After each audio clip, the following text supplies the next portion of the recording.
सोचिए, एक popular film star, लाखों फैंस की चहेती, सैकड़ों हिट फिल्मों की हीरोइन अचानक एक रात सड़क पर अगवा कर ली जाती है।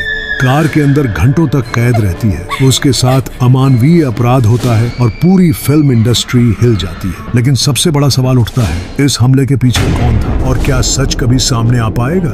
दोस्तों, ये कहानी है भवना मेनन केस की। एक ऐसी कहानी जिसने मलयालम फिल्म इंडस्ट्री की चमकती दुनिया के पीछे छिपे अंधेरे को सामने ला दिया।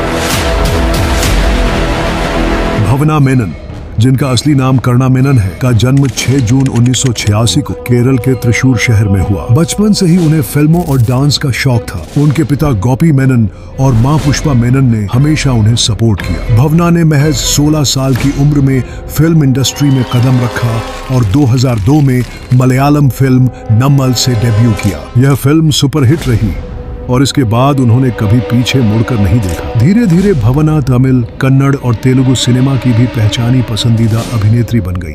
अपनी मासूम मुस्कान और नेचुरल एक्टिंग की वजह से उन्हें गर्ल नेक्स्ट डोर कहा जाने लगा। उन्होंने करीब 80 से ज्यादा फिल्मों में काम किया और कई अवार्ड्स भी जीते। लेकिन जहां एक तरफ भवना अपनी मेहनत और टैलेंट से ऊंचाई पर पहुंची, वहीं दूसरी तरफ 17 फरवरी 2017 की रात ने उनकी जिंदगी को पूरी तरह बदल दिया। इस रात वो सिर्फ एक स्टार नहीं रही, बल्कि एक क्राइम की शिकार बन गई और उनकी लड़ाई आज भी इंसाफ के लिए जारी है। भवना मेनन जितनी पर्दे पर सफल थी, उनकी निजी जिंदगी उतनी ही उतार चढ़ाव से भरी हुई थी। फिल्म इंडस्ट्री में उनके कई दोस्त थे, लेकिन कुछ रिश्ते ऐसे भी थे जिन्होंने आगे चलकर उनकी जिंदगी को उलझा दिया।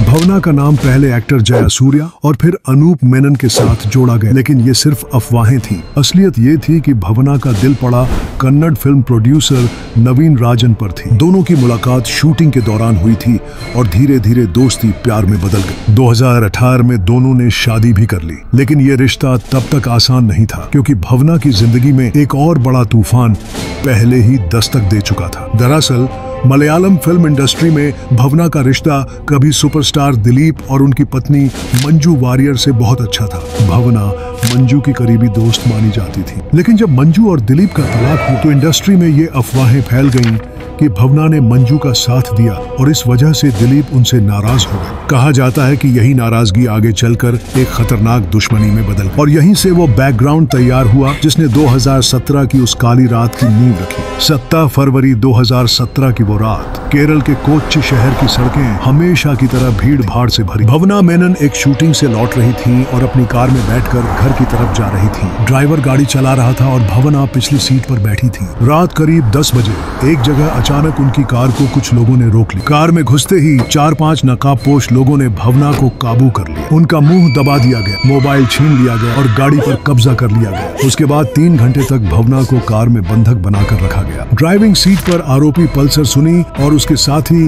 बारी बारी से भवना पर हमला करते रहे। गाड़ी को सुनसान रास्तों पर घुमाया गया ताकि कोई मदद न कर सके। सबसे खतरनाक बात यह थी कि हमलावरों ने इस पूरी घटना की वीडियो रिकॉर्डिंग की। कहा जाता है कि इस वीडियो का इस्तेमाल भवना को ब्लैकमेल करने के लिए किया जाना था। यानी ये सिर्फ हमला नहीं था, बल्कि एक प्लान किया हुआ क्राइम था। करीब 3 घंटे बाद भवना को कोच्चि के काकनाड इलाके में दोस्त के घर के बाहर फेंक दिया गया। वो टूटी हुई हालत में बाहर आई और तुरंत पुलिस में शिकायत दर्ज कराई। पुलिस ने जब जांच शुरू की तो उन्हें यह जानकर धक्का लगा कि गाड़ी चलाने वाला ड्राइवर भी इस अपराध में शामिल था, यानी पूरी साजिश पहले से रची गई थी। भवना के बयान के बाद पुलिस ने तुरंत केस दर्ज किया और जांच शुरू की। शुरुआत में यह मामला सिर्फ एक किडनैपिंग और असॉल्ट का लग रहा था, लेकिन जैसे जैसे पुलिस ने तहकीकात की, सच सामने आने लगा। पुलिस ने सबसे पहले भवना की कार के ड्राइवर को पकड़ा। सख्ती से पूछताछ की गई तो उसने माना कि वह इस साजिश में शामिल था। उसने बताया कि पल्सर सुनी और उसके साथियों ने पहले से उसे पैसे देकर मिलाया था। पुलिस ने कुछ ही दिनों में मुख्य आरोपी पल्सर सुनी और उसके साथियों को गिरफ्तार कर लिया। पूछताछ में पल्सर सुनी ने कई बार इशारा किया कि उसके पीछे कोई बड़ा आदमी है, लेकिन वह नाम लेने से बचता रहा। इस बड़े आदमी की गुत्थी ने केस को और उलझा दिया। पुलिस ने पल्सर सुनी का कॉल रिकॉर्ड खंगाला। जांच में सामने आया कि उसकी कई बार बातचीत हुई थी सुपरस्टार दिलीप के करीबियों से। जांच महीनों से चल रही थी। पल्सर सुनी बार बार एक ही बात कहता, मैंने ये काम अपने दम पर नहीं किया, मुझे किसी ने प्लान करके भेजा। पूछताछ के दौरान आखिरकार पल्सर सुनी ने एक चौंकाने वाला बयान दिया। उसने कहा कि यह हमला एक बड़े स्टार के कहने पर किया गया। वो स्टार था सुपरस्टार दिलीप। पल्सर सुनी ने दावा किया कि दिलीप ने भावना से पुरानी दुश्मनी निकालने के लिए ये साजिश रची थी। जांच में सामने आया कि भावना और दिलीप के बीच फिल्म इंडस्ट्री से जुड़ा पर्सनल विवाद था।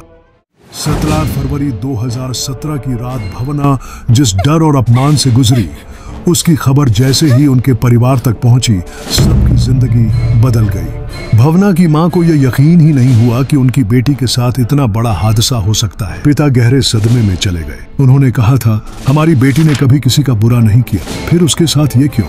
परिवार ने साफ कहा कि वो हर हाल में भावना को न्याय दिलाकर रहेंगे। भावना की छोटी बहन ने मीडिया से कहा, हमारी दीदी को तोड़ने की कोशिश की गई है, लेकिन वो अकेली नहीं है, पूरा परिवार उनके साथ खड़ा है। भाई ने सोशल मीडिया पर लिखा कि वो इस केस को अंत तक लड़ेंगे। शुरू में कुछ लोग चुप थे, डरते थे इंडस्ट्री की ताकतवर लोगों से, लेकिन जैसे जैसे केस खुलता गया, परिवार को सपोर्ट मिलना शुरू हुआ।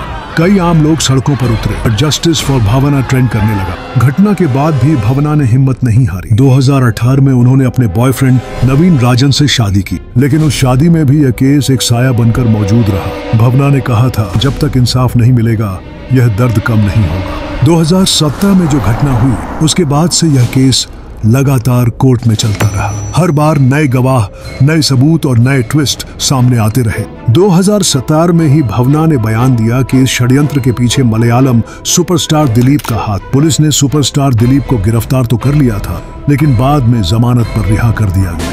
केस की सबसे बड़ी लड़ाई यहीं से शुरू हुई। एक तरफ एक आम औरत का दर्द और दूसरी तरफ एक सुपरस्टार की ताकत। केस के दौरान कई गवाह पीछे हटे, कई सबूतों पर सवाल उठे। कहा गया कि दिलीप ने गवाहों को डराने धमकाने की कोशिश की, लेकिन भावना पीछे नहीं हटी।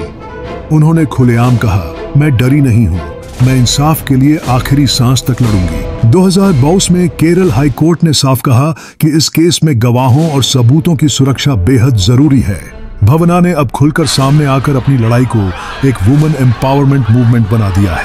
अब कई एक्टर्स और जनता उनके साथ खड़े हैं। अभी तक कोर्ट का फाइनल आदेश नहीं आया है, लेकिन यह केस सिर्फ एक क्राइम केस नहीं रहा। यह एक लड़की की बहादुरी और पूरी इंडस्ट्री में बदलाव की लड़ाई बन चुका है। भावना मेनन का ये केस हमें यही सिखाता है कि सच कितना भी दबाने की कोशिश की जाए, वो एक न एक दिन सामने आ ही जाता है। आज भावना सिर्फ एक पीड़िता नहीं है, वो उन लाखों औरतों की आवाज बन चुकी हैं जो चुपचाप अन्याय सहती रहीं। लेकिन लड़ाई अभी अधूरी है, इंसाफ का इंतजार अभी बाकी है। और यही सवाल हमारे सामने खड़ा, क्या अदालत आखिरकार भावना को इंसाफ दिला पाएगी? अब ये सिर्फ उनकी लड़ाई नहीं है, ये हमारी भी जिम्मेदारी है। अगर आप भी मानते हैं कि भावना को पूरा इंसाफ मिलना चाहिए, तो इस वीडियो को शेयर कीजिए, अपनी राय कमेंट में लिखिए।